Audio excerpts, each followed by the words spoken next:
Hello, dear friends. Today, we're going to talk about how to learn mathematics in an easy and fun way.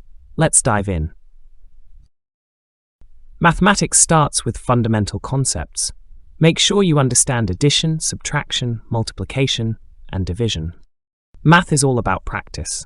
Set aside time each day to solve various problems and improve your skills. Using graphs, charts, and drawings can help you understand concepts better. Visual aids are a key to grasping mathematics. Math connects to various fields such as physics, economics, and engineering.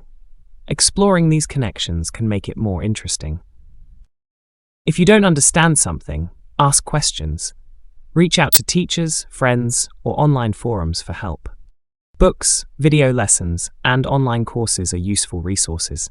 Find engaging tutorials that suit your learning style. Learning math takes time and effort. Be patient, stay positive, and celebrate your small achievements.